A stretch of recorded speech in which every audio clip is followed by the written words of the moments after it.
Top trending study channel पर आपका स्वागत है। दिल्ली पुलिस कांस्टेबल 2023 जिसका एग्जाम 14 नवंबर से 5 दिसंबर तक है। मॉडल पेपर नंबर 2 डिस्कस करेंगे। जीके करंट अफेयर्स के जो 50 क्वेश्चन आते हैं उनके बारे में। टारगेट है हमारा 50 क्वेश्चनों में से हम लगभग 45 मार्क्स लेके आ सकें आउट ऑफ 50। टारगेट है 45 का। शुरू करते हैं दोस्तों। यदि आप चैनल पर नए हैं तो चैनल को सब्सक्राइब करें और वीडियो पसंद आता है तो इसे लाइक करना ना भूलें। पहला क्वेश्चन है, भारत की निम्नलिखित में से कौन सी मृदा कपास की कृषि के लिए सर्वाधिक उपयुक्त है? तो ऑप्शन ए सही है, मतलब पहला ऑप्शन सही है, काली मिट्टी। नेक्स्ट है, स्थायी बंदोबस्त कब और कहां लागू किया गया था? मैं थोड़ा सा समय दूंगा, आप अपने क्वेश्चन 50 में से खुद आप अपना नोट करें कि आप कितना क्वेश्चंस कर पाते हो।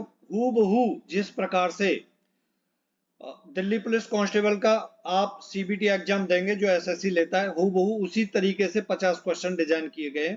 आप खुद का देखें आपके कितने क्वेश्चन सही हैं। स्थायी बंदोबस्त कब और कहां लागू किया गया था? तो इसका फोर्थ ऑप्शन सही है, 1993 में, बंगाल, उड़ीसा, बिहार में। अच्छा, उस समय गवर्नर जनरल कौन थे? Lord Cornwallis.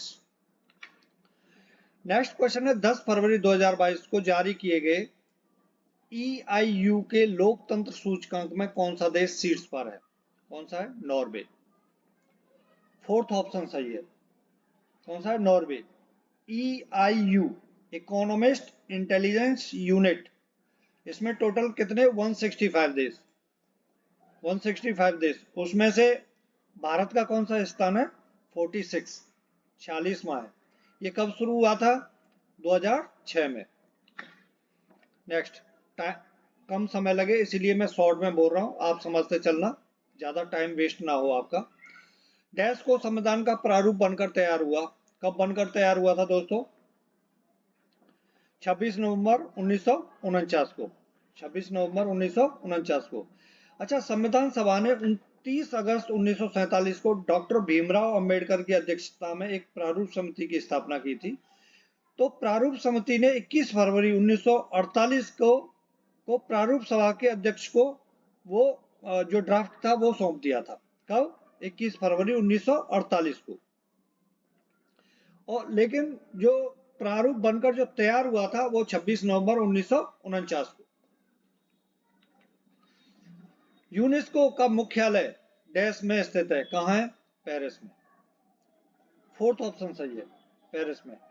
UNESCO United Nations educational, scientific and culture organization, संयुक्त राष्ट्र शैक्षिक, वैज्ञानिक एवं सांस्कृतिक संगठन। अच्छा, यूनेस्को का गठन कब हुआ था? 16 नवंबर 1945 को। टोटल कंट्री कितने हैं? 193। नेक्स्ट क्वेश्चन है, गांधी इरविन समझौता भारत के निम्नलिखित में से किस आंदोलन से संबंधित था? तो इसका सेकंड ऑप्शन सही है, सविनय अवज्ञा आंदोलन। कब हुआ था ये समझौता? 5 मार्च 1931 को। किस किस के बीच हुआ था? गांधी और इरविन के बीच में। समझ में आ गया होगा। नेक्स्ट क्वेश्चन है, निम्न में से कौन सी पुस्तक भारतीय मुक्केबाज मैरी कॉम की आत्मकथा है? किसकी है? देखो, मैरी कॉम क्या है? एक बॉक्सर है ना। बॉक्स में क्या है? टूट फूट चलती रहती है, तो अनब्रेकेबल मतलब टूटने वाली नहीं है Mary Kom. Unbreakable and autobiography किसकी है? मैरी कॉम की है। ठीक है, ऑप्शन पहला सही है, इसका पहला ऑप्शन सही है। इसमें playing it my way Sachin Tendulkar की है। The test of my life किसकी है? युवराज सिंह की। अच्छा, मैरी कॉम के बारे में थोड़ा बताता हूं जो क्वेश्चन बनते हैं। एक तो मैरी कॉम एक किसान की बेटी हैं और मैरी कॉम ने बेंगलोर में कुछ वर्ड कहे थे जो एग्जाम में एक बार आए हुए हैं। मेरी कहानी वैसी ही है जैसी इस देश की हजारों महिलाओं की है, ये मैरी कॉम ने कहा था। ठीक है, याद रखना बाई चांस आता है तो। राष्ट्रीय माध्यमिक शिक्षा अभियान RMSA किस वर्ष शुरू किया गया था? कब शुरू हुआ था दोस्तों? 2009 में। अच्छा, मार्च 2009 में माध्यमिक शिक्षा की गुणवत्ता या मानकों के विस्तार और सुधार के लिए ये शुरू किया गया था। अच्छा, ये जो आरएमएस है उसके कुछ उद्देश्य हैं, जैसे प्रत्येक 5 किलोमीटर के दायरे में माध्यमिक विद्यालयों की स्थापना होनी चाहिए और अधिक महिला शिक्षकों की नियुक्ति होनी चाहिए। ये थोड़े उद्देश्य हैं, उसके बारे में मोटा मोटा बता रहा हूं मैं, कंप्लीट फिर बहुत टाइम लग जाएगा, आपको वीडियो बड़ी हो जाएगी। नेक्स्ट क्वेश्चन है, यक्षगान लोक नृत्य किस राज्य से संबंधित है? किससे संबंधित है दोस्तों? कर्नाटक से। सेकंड ऑप्शन सही है, कर्नाटक से। नेक्स्ट है, निम्नलिखित में से कौन सी कौशल राज्य की राजधानी थी? कौन थी? श्रावस्ती। तीसरा ऑप्शन सही है, श्रावस्ती। नेक्स्ट है, मानस डैश की सहायक नदी है? किसकी सहायक नदी है मानस? ब्रह्मपुत्र। किसकी? ब्रह्मपुत्र। चौथा ऑप्शन सही है, ब्रह्मपुत्र के बारे में आपको कुछ बताता हूं। इसको तिब्बत में सांगपो नदी के नाम से जाना जाता है। अरुणाचल प्रदेश में दिहांग या सियांग के नाम से जाना जाता है। असम में ब्रह्मपुत्र और बांग्लादेश में इसको जमुना के नाम से, यमुना नहीं, जमुना के नाम से जाना जाता है। ओके, नेक्स्ट क्वेश्चन है, केंद्र ने राष्ट्रीय सहयोग नीति का मसौदा तैयार करने के लिए एक राष्ट्रीय स्तर की समिति के गठन की घोषणा की है। समिति के अध्यक्ष कौन है? किसको बनाया? सुरेश प्रभु। किसको? सुरेश प्रभु को। सेकंड ऑप्शन सही है। इस कमेटी में टोटल कितने? 47 सदस्य हैं। नेक्स्ट है, निम्नलिखित में से किसे मेजर ध्यानचंद खेल रत्न पुरस्कार 2022 के लिए चुना गया है? किसको? अचंत शरत कमल को। फोर्थ ऑप्शन इसका सही है। ये किस खेल से संबंधित हैं? ये हैं टेबल टेनिस खिलाड़ी हैं। टेबल टेनिस खिलाड़ी हैं। इंपॉर्टेंट क्वेश्चन है, ये देखने को मिलेगा किसी न किसी शिफ्ट में, आप देख लेना भले। या तो ये पूछ लेंगे अचंत शरत कमल किस खेल से संबंधित हैं, या पूछ लेंगे मेजर ध्यानचंद खेल रत्न पुरस्कार 2022 के लिए किसको चुना गया था? किसको चुना गया था? अचंत शरत कमल को। निम्नलिखित में से किस पंचवर्षीय योजना को महालनोबिस योजना के नाम से जाना जाता है? किसको? द्वितीय पंचवर्षीय योजना को जाना जाता है। नेक्स्ट है, ड्यूस शब्द किस खेल से संबंधित है? किस खेल से संबंधित है? टेनिस और बैडमिंटन से। फोर्थ ऑप्शन इसका करेक्ट है। भारतीय राष्ट्रीय कांग्रेस के पहले मुस्लिम अध्यक्ष कौन थे? पहले मुस्लिम अध्यक्ष पूछा है, ना कि पहला अध्यक्ष, ठीक है ना? तो इसका है बदरुद्दीन तैयब। तीसरा ऑप्शन इसका सही है। एक्चुअल में देखा जाए 1887 में भारतीय राष्ट्रीय कांग्रेस के पहले मुस्लिम अध्यक्ष थे और भारतीय राष्ट्रीय कांग्रेस के तीसरे अध्यक्ष थे। पहले मुस्लिम अध्यक्ष और भारतीय राष्ट्रीय कांग्रेस के तीसरे अध्यक्ष थे। कब? 1887 में। पहले अध्यक्ष कौन थे? वो थे डब्ल्यू.सी. बनर्जी 1885 ईस्वी। नेक्स्ट है, नवंबर 2022 में किसने निर्वाचन आयुक्त ईसी का पद ग्रहण किया है?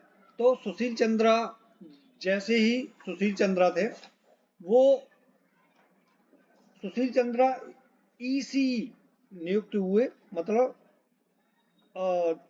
चीफ इलेक्शन कमीशन नियुक्त हुए थे सुशील चंद्रा, उनकी जगह खाली थी, तो उनकी जगह पर किसको? अरुण गोयल जी को नॉमिनेट किया गया। नेक्स्ट है, गुप्त वंश के किस राजा को भारत का नेपोलियन कहा जाता है? तो लगभग आपको सभी को पता होगा, समुद्रगुप्त को। समुद्रगुप्त को। अच्छा, गुप्त साम्राज्य की स्थापना किसने की थी? श्रीगुप्त ने की थी, ठीक है ना? भारत की सिलिकॉन वैली कहाँ स्थित है? कहाँ स्थित है दोस्तों? बेंगलोर में। सिलिकॉन वैली कहाँ है? अच्छा, हैदराबाद को मोतियों का शहर या निजामों का शहर कहा जाता है। हैदराबाद को। डैश झारखंड राज्य की सबसे अधिक आबादी वाली जनजाति है? कौन सी जनजाति है? संथाल जनजाति। सेकंड ऑप्शन सही है, संथाल जनजाति। नेक्स्ट है, भारत में बॉक्साइट के दो प्रमुख उत्पादक हैं। दो प्रमुख उत्पादक हैं, उड़ीसा और आंध्र प्रदेश। उड़ीसा और आंध्र प्रदेश। ऑप्शन सेकंड सही है। लेकिन जो उड़ीसा है भारत में बॉक्साइट का सबसे बड़ा उत्पादक है, याद रखना। यह क्वेश्चन आता है, भारत में बॉक्साइट का सबसे बड़ा उत्पादक कौन सा राज्य है? तो वो उड़ीसा है, ठीक है। बॉक्साइट आपको पता होगा एल्यूमिनियम का एक महत्वपूर्ण अयस्क होता है। नेक्स्ट क्वेश्चन है क्वेश्चन नंबर 22। क्योटो प्रोटोकॉल किससे संबंधित है? किससे संबंधित है? ग्रीन हाउस गैस से। सेकंड ऑप्शन सही है। नेक्स्ट क्वेश्चन है निम्नलिखित में से किस राज्य में बेहुला महोत्सव अत्यंत लोकप्रिय है? किस राज्य में, किस राज्य का है? ऑप्शन फर्स्ट सही है, बिहार राज्य का है। तत्वबोधिनी सभा की स्थापना किसने की थी? किसने की थी? सेकंड ऑप्शन सही है, देवेंद्र नाथ टैगोर। ठीक है ना, देवेंद्र नाथ टैगोर। ये एक हिंदू दार्शनिक और धार्मिक सुधारक थे। कब की थी? 6 अक्टूबर 1839 ईस्वी को। अच्छा, कुछ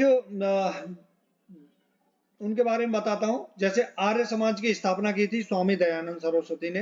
रामकृष्ण मिशन की स्थापना स्वामी विवेकानंद ने। अभिनव भारत वी सावरकर ने। प्रार्थना समाज की स्थापना की थी आत्माराम पांडुरंग ने। आत्मीय सभा की स्थापना की थी राजा राम मोहन राय ने। और गदर पार्टी की स्थापना की थी गदर लाला हृदय, जिसके अंदर हृदय होगा वही गदर करेगा, है ना। Hindustan socialist republic association Ram Prasad Bismil ने की थी। और मुस्लिम लीग की स्थापना किसने की थी? आगा खां और अली मुल्ला खां ने। क्वेश्चन नंबर 25 निम्नलिखित में से क्या जीवाणु रोग का उदाहरण है? तो क्या है? टाइफाइड। क्या है? टाइफाइड। तीसरा ऑप्शन सही है, टाइफाइड है। नेक्स्ट है निम्नलिखित में से कौन सा हिंद महासागर में सबसे बड़ा द्वीप है? तो हिंद महासागर में सबसे बड़ा द्वीप कौन सा है? मेडागास्कर। मेडागास्कर।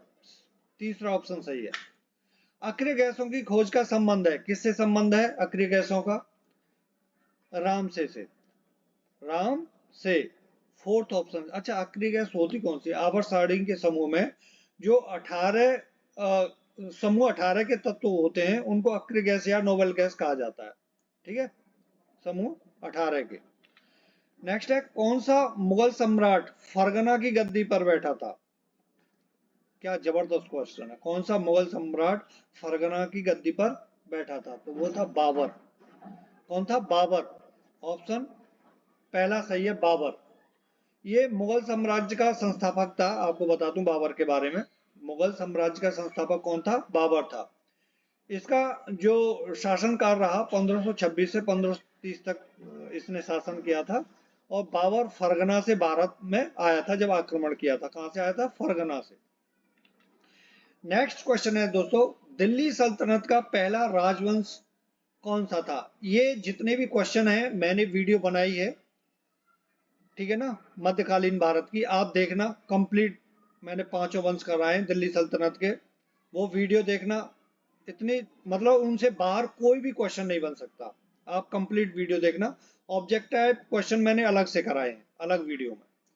तो दिल्ली सल्तनत का पहला राजवंश कौन सा था? कौन सा था? गुलाम वंश। गुलाम वंश। सेकंड ऑप्शन सही है।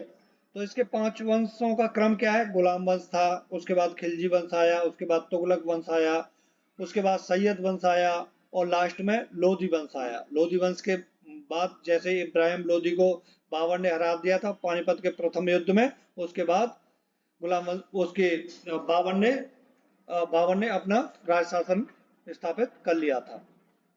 ठीक है ना। नेक्स्ट क्वेश्चन है विश्व जल दिवस 2023 का विषय क्या है? क्या है?